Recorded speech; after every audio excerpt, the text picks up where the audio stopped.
Okay, so this table is going to be totally made out of white oak. It's 64 by 64 square, 18 inches tall. For the top rail of the base, I'm going to be using 4/4 white oak. For the bottom rail and the vertical pieces in the middle, I'll be using 6/4 white oak. And for the top section, I'll be using 6/4 white oak as well. So I only need a little bit of 4/4, and I'm going to need a few more boards of this 6/4, but I just wanted to go ahead and pull it out. This is what I'll be using for the base so that you guys could get a visual representation of this. The first thing that I'm going to do is build the bottom base square and the top base square at the same time so they match up perfectly. I'm going to miter the edges. I'm going to stack them on top of each other, make all my lines, and then install my vertical struts. Once that's all done and finished, I'm going to start making my top. I'm going to cut these down to size a little bit, and I'm going to set a jig to do that. Now the end result is going to be 64 inches, so that's what I need ultimately, but I'm setting my jig around 66. It doesn't have to be exact, but I just like to give myself a little wiggle room when I'm cutting these down.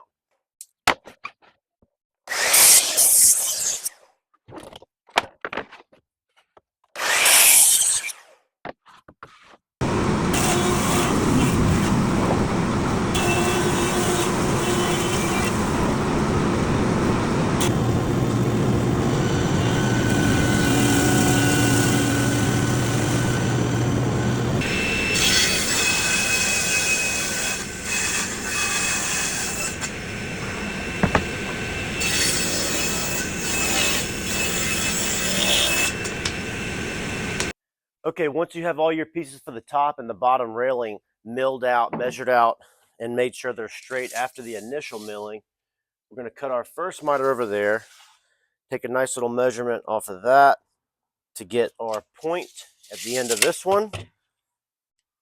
And then we're going to set it on our miter saw,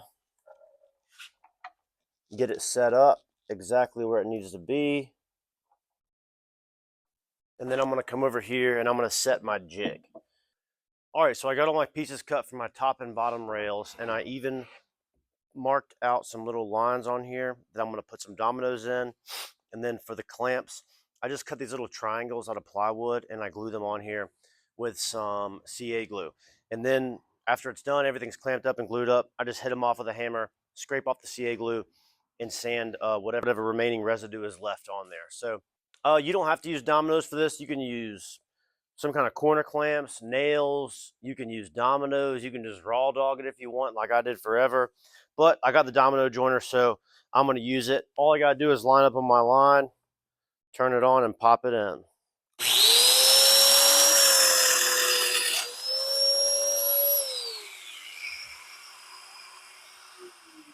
Now when I go to clamp these up, they'll be perfectly fit together. All right, as you can see, I've got my square laid out. I've also got my dominoes, my hammer, my glue, my clamps. Everything's ready to go. So now all we got to do is slap some glue on there, plug our dominoes in, and clamp it together.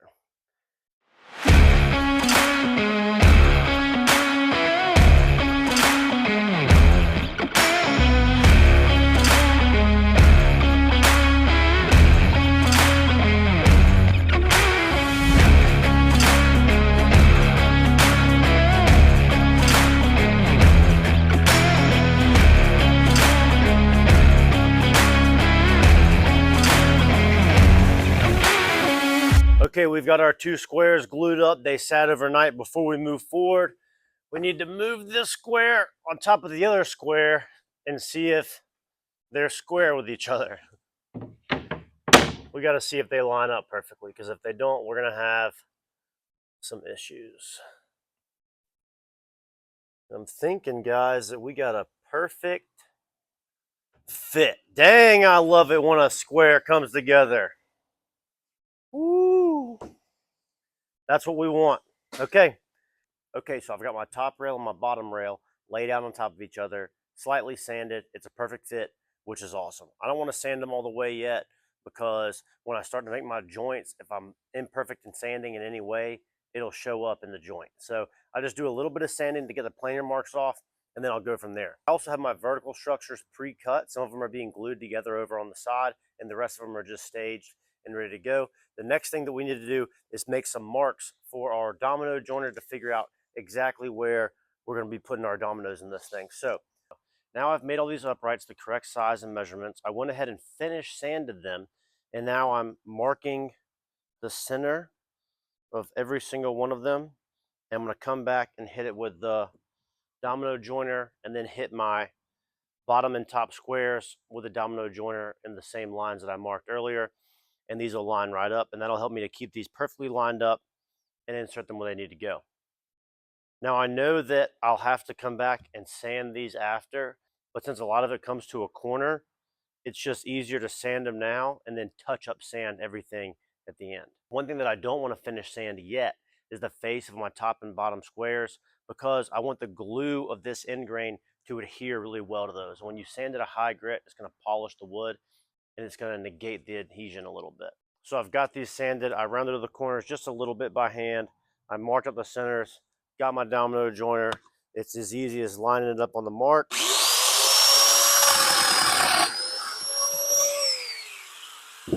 Now I have these nice little holes. They're going to line up with the holes on my squares, and that's going to make sure everything fits nice and tight. Now that we've got the domino holes cut in our uprights, we're going to cut them in our bottom square and in our top square. Same exact thing. We have our depth set. We just line it up on our line and cut away.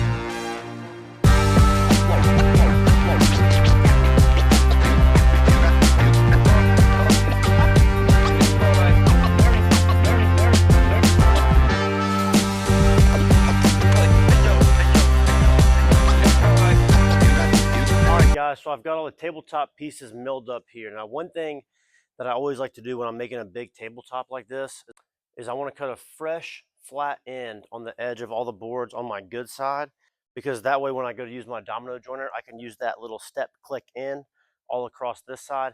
That way I know that the table's not drifting out of square one way or the other. Now, for the rest of the dominoes that are going to be in here, I'm going to use 4 total. So we'll put one line here, and this is just going to line up all my boards for my dominoes. We'll do one line here. Hopefully I don't mess up my stuff. Yep, I'm good. We'll do one line on the other end.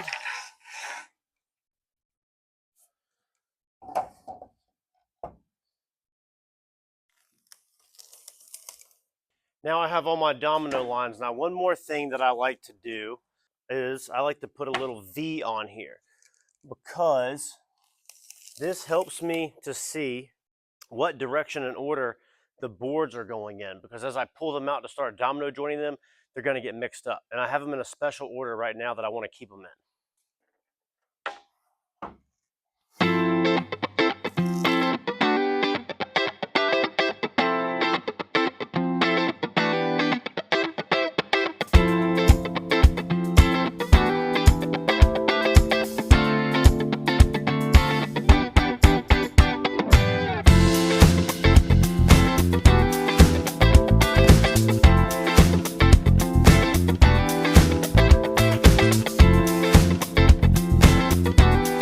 Okay, so we got this thing glued up. I got the clamps off, flipped it upside down. So now the next step is sanding the bottom side of it and then attaching the base onto this. And since this is sitting on a top rail, I need a nice flat surface, ultra flat. All right, so I have a little 16-inch ruler here, and I'm just putting this across here to see if there's any super high spots or super low spots, and I can go ahead and knock down with this sander just to make sure that everything is a little bit more seamless as I start to put everything together. Real quick before we continue, I want to show you one thing that I decided to do last minute. I know that my dominoes and my glue joints are going to hold nice and tight, but since I'm going to be flipping and moving this thing around and it's really heavy, I went ahead and ran some extra screws in every one of the joints, and I'm going to do it on the bottom as well, just as a little bit of added strength. Okay, now we're going to start the process of getting the base attached to the top of this beast. The base is already set upside down, so we're just going to move it over there, outline it, and then go from there.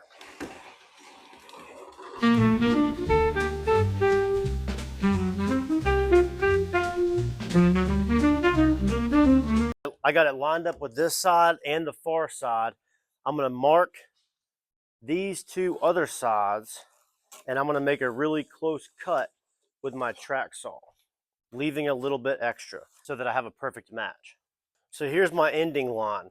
I want to set my track saw just about an 1/8 inch over so that I can flush trim it up when it's all said and done. So I want to make a little mark there and a little mark here so that I know exactly where to set my track. Okay, now we're about to stick this thing together. And the first thing I'm going to do, I'm going to put a healthy layer of glue all the way around the outside. Then I'm going to drag that piece over here, try not to smear a bunch of glue everywhere. And then I'm going to start clamping it together and screwing it together.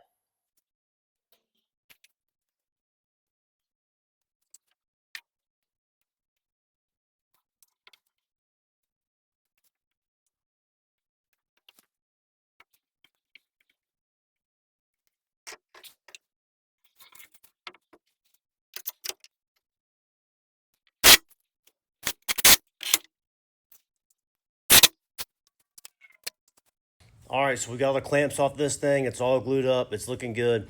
One last thing we want to do before we flip it over is anytime we use screws, we want to plug the little holes to make it so they're not easily seen. So this nifty little tool is called a plug cutter. It's just going to cut a little tapered plug.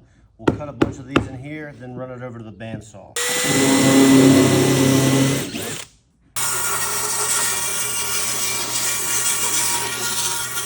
So we'll take one of these little plugs, pop it in the hole, make sure the grain is lining up the right direction so that it's difficult to see. Once we get it started, then we're just going to hit it in with a hammer. After that, you can just sand off the excess. Now that we got this thing flipped over, I need to rough sand the top. All right, guys, so we got the top rough sanded. The next thing we're going to do is trim off this edge all the way around with our flush trim bit.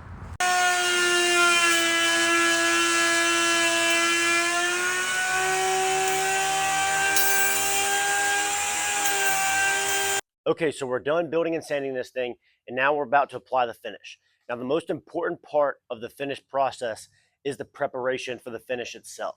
So I sanded this entire thing to 150, and then I water popped the whole thing, and then I sanded it again. The water pop is going to raise the grain and get out any imperfections or sand marks that you miss, and then you knock them back down again with your 150 or whatever grit you're going for at the end. The next thing we want to do is blow the whole thing off with compressed air. Then we're going to wipe it down with a rag. Then we're going to wipe it down with mineral spirits, and then I'm going to apply the finish.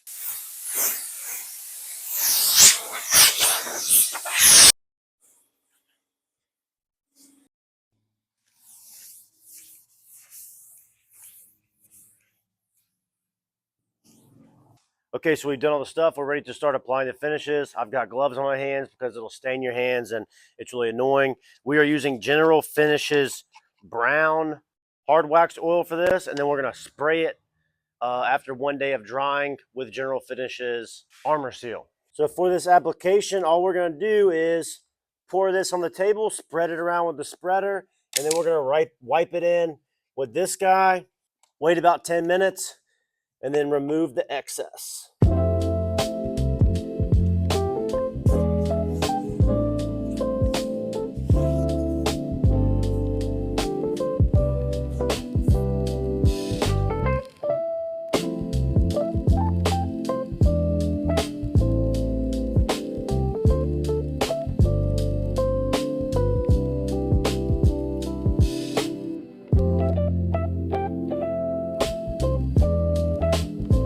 Now we've got this on there, it's sat for a couple minutes.